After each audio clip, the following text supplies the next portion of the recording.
Hey crafty friends, it's Casey with Create with KC. I have got the new Gina K crafting kit, card kit, and I am showing you the free initiative stamp set, some extras that I purchased, which were 2 inks, and this initiative stamp, if you order $75 or more, you get it free, and it was, the one I chose was called Springy Sketches. And then I ordered 2 inks, which were Butterscotch and Tangerine Twist. So I have the card kit in front of me, and it's called Spring Things. It's got several stamp sets, 6x8, 2 6x8, and 1 4x5. Here is the stamp set called Courtyard Silhouettes. It also has a coordinating die set. So here they are together. Coordinating stamps with a coordinating die set.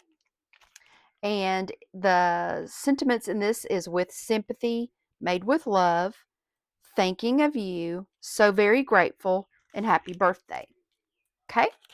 And the next stamp set is the Spring Things. Got a beautiful butterfly. Thank you. Happy birthday. Thinking of you. It also comes with a coordinating stamp set. And then we've got the smaller stamp set, which is called Modern Greetings. So we have a big Easter, spring, birthday, friend, and then smaller sentiments that's made to stamp underneath it called Wishes and Hello. In this kit, you also get a free gift, and it's a 3D embossing folder, stencil, and die. This is an amazing kit that it's full of value. So here I am opening up the embossing folder. So you get the embossing folder, and on the tape to the back of this embossing folder are the dies where you can actually cut out the blooms. And there are 3 blooms that go with that. And then to color those blooms, which I absolutely love, is the stencil pack called Blooming Branches Stencil. And that's what we're going to use in today's demonstration. Okay, so here we got the embossing folder, the dies, and I'm showing you the inks that I used. I use the medium spruce, the stencils, and the inks. The new inks that I purchased were, again, Butterscotch and Tangerine Twist. So here I am showing you the stencils.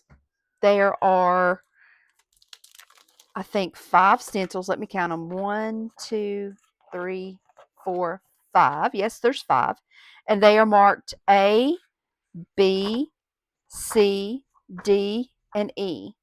And when you look at these stencils, you want to make sure that the letters are in the right orientation in front of you. So we are going to get us a piece of cardstock cut and ready to use these stencils.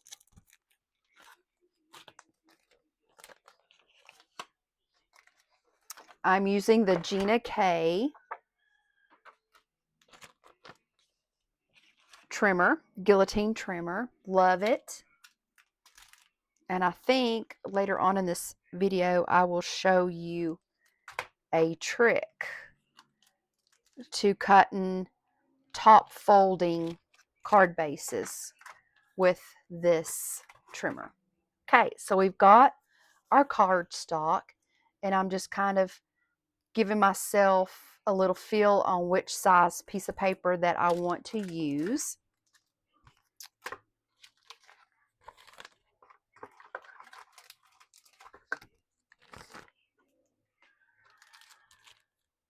And I have a sticky mat. This is a sticky mat from Waffle Flower. And we're going to start with stencil marked A. And I put the stencil down and realized you have to put your paper first. So pull the stencil back up and again reposition my paper and my stencil. And I don't have a lot of room for my stencil to stick to my sticky mat, so I'm going to use some tape. And I think this is the very best, what they call very best tape from, I want to say scrapbook.com. All right, so I'm going to take my medium spruce and we're going to do these leaves, or the stems. Actually, it's the stems first. I got this from another card kit that Gina had offered, I think back at Christmas time, where she introduced some new colors, the medium, light, and dark cranberry. Those sold out.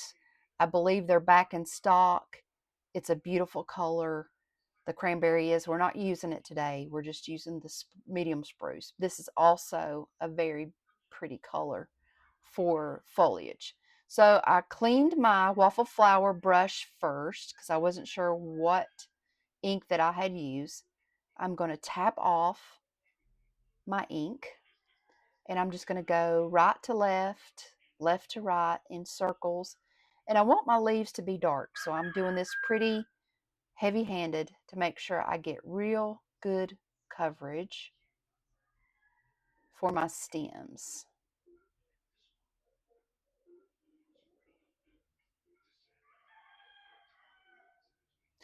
I love how using stencils, when you go from stencil A to B to C, how the image, you just see this image grow. I love coloring with stencils. It's one of my favorite things to do. So I'm just cleaning my stencil, removing my tape because we're going to use this tape over and over. Now we're going to go to stencil B. And these are the leaves. And I'm going to continue to use the leaves with the medium spruce, but we're going to go in the overall leaf design, we're going to go light-handed. So here we are just lining up everything. There are etched lines where you can see where you need to place your stencil. And I think if you've ever watched any of Gina's crafting videos where she uses her stencils, you know, she says that stencils are not 100% accurate. The design may be off a little bit, and what you can do is stencil part of the design and then pick it up and reposition it and stencil again. Okay, so I've got my little ink cube and I'm just using what I have at the moment that's left on the brush. Going in round circles, left to right, right to left, making sure we get good coverage.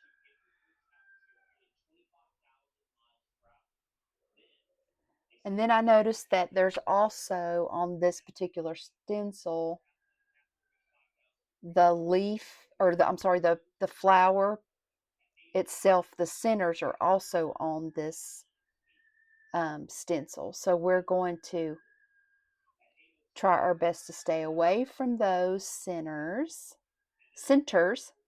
not centers, centers. And I'm taping them off with some mint tape so I don't accidentally get the medium spruce inside my leaf centers. Okay, I'm going to re-ink my brush. And I'm going back a little more heavy-handed from the base of the leaf to darken the base of the leaf and come up to the tip of the leaf to give it a little bit more life, to give it a little bit more definition. So it's kind of like an ombre effect. You're going to go light all overall, dark at the base, and light to the tip of the leaf petal. Okay? So we're going to remove our stencil. And I didn't clean it because of the leaf centers. I probably could have cleaned it with the mint tape there, but the mint tape moves when you wipe it. So I'll just set this one to the side for right now and clean it when I come back to the leaf centers. Okay, now we've got some petals. So again, we're going to try to get this lined up the best we can. Okay, so we're going to line this up. I'm going to speed up the process, put on a little music, and you can watch me finish ink blending this particular panel.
Okay, so here we are, finished our ink blending. We're going to trim our panel up, place it into our embossing folder, and run it through our die cut machine.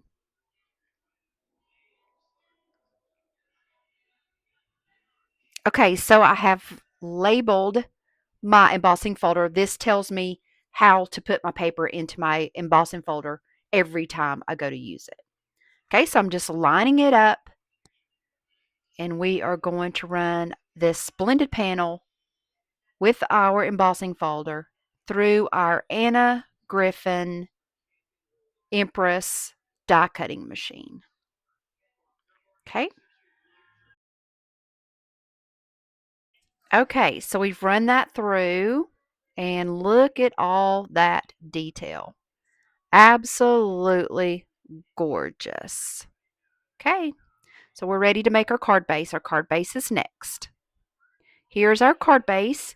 This is a piece of yellow cardstock. I'm not sure what it is. It's probably from my stash, from probably a Stampin' Up! Color. So we're going to put it in our Gina K trimmer on the 11, 8.5 by 11. On the 11 side, we're going to cut it at 5.5 and score it at 4.25.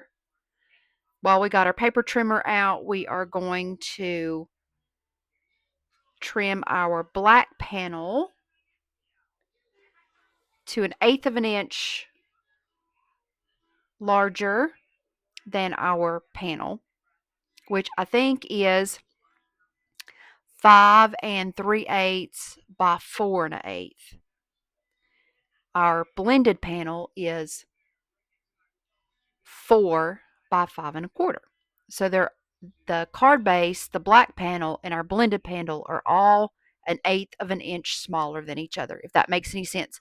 When you put it all together, you will see what we're talking about.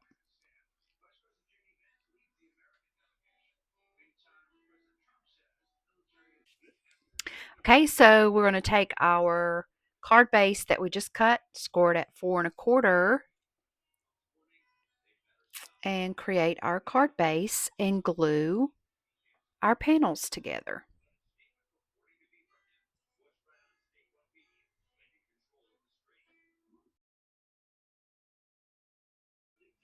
Okay, we've got our panel, our card base, our black panel, our blended card front glued together, and we're going to just smooth it out and clean up our excess glue. Okay, we're going to open it back up and stamp our personalized stamp on the back.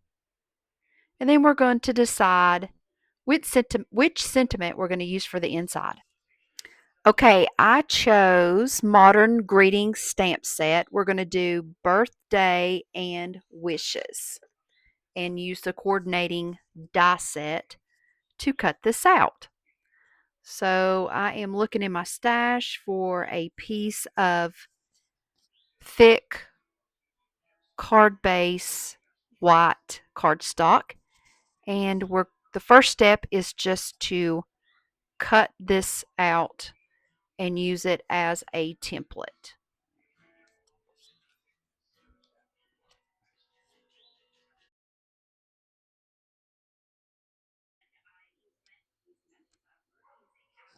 Okay, so there may be an easier way to do this technique, but this is how I do it.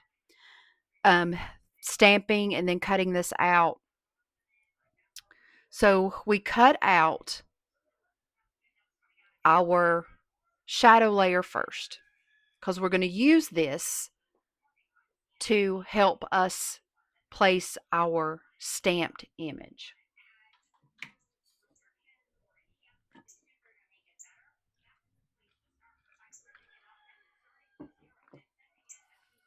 So I've got my Misti,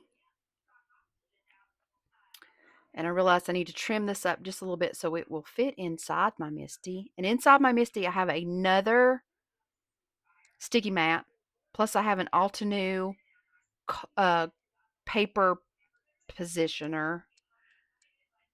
that I leave that in there all the time unless I need to take it out. So I figured out I need to turn my template. We're going to call this a template. We're going to use this as our test subject, or what Jennifer McGuire says, our test pancake. So we are going to stamp birthday first, birthday, and then wishes comes after. Here's another little handy tool. I got this one from Kathy Zielski. She uses a piece of acetate and uses this as a coverall template. She places her acetate down first. She puts her acetate down and she stamps the acetate. That way, it doesn't ruin your paper. It just lets you see if you've got your stamp in the correct position. So I'm inking it up with some VersaFine Clair Tuxedo Nocturne Black. Love this ink. It's black, black.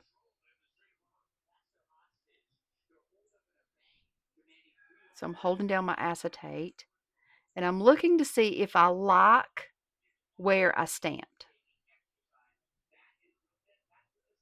And I do. So the next thing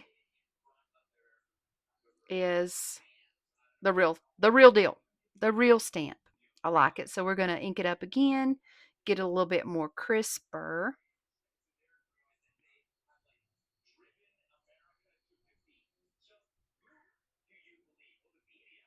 And stamp it one more time. Get it real good and black.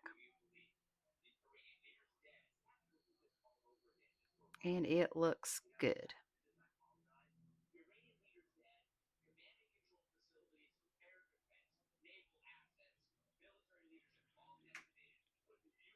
So we're going to put our template back in, put our stamped image back in, and we are going to align our second stamp set, which is the wishes. And if it's not absolutely perfect, it doesn't matter. It's handmade. It's just a piece of paper. You can start all over.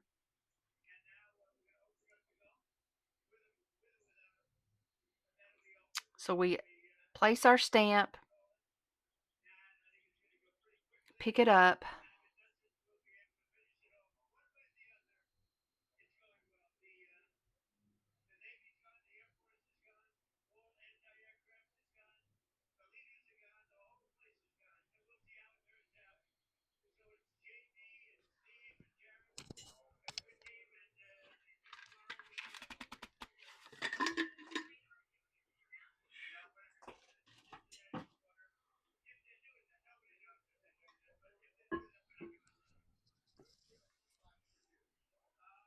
ink up our stamp set, ink up our stamp,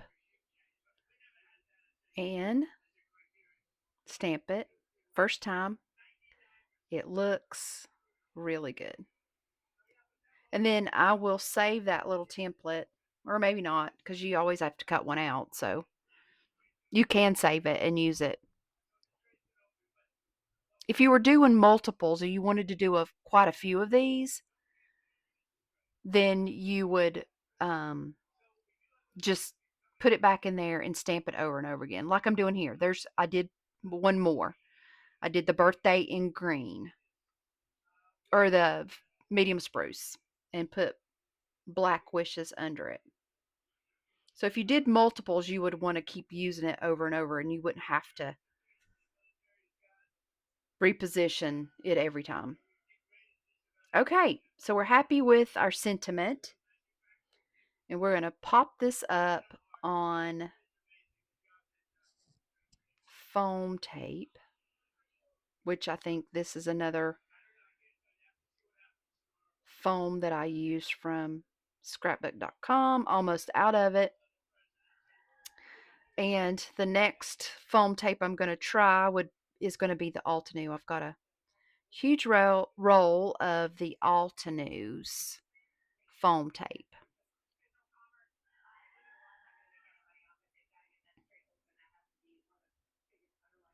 And then whatever's left, I just stick back and we'll use it again on another card.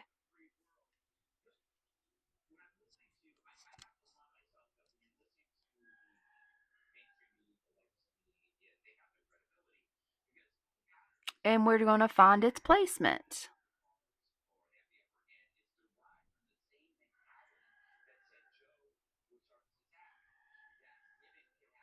And press it down to let it stick.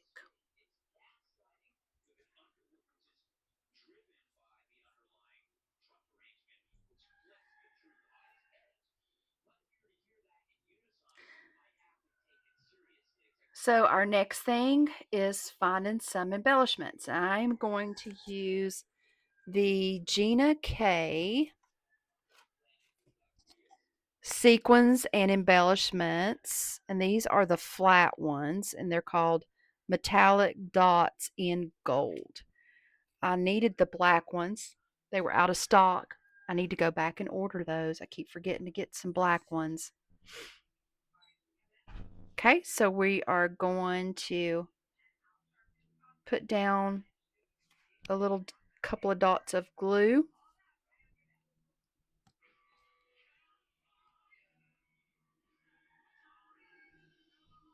Probably going to place 5. I usually do 3 or 5, so I think I'm doing 5. And do our Gina K pickup stick and place our flat dots. These are flat, so you won't have any issues in the mail. Okay, there's our completed card using Gina K's March card kit. I hope you enjoyed my video. If you look in the 2 corners up top, I have chosen 2 more for you to watch. Please like and subscribe to my channel. See you soon.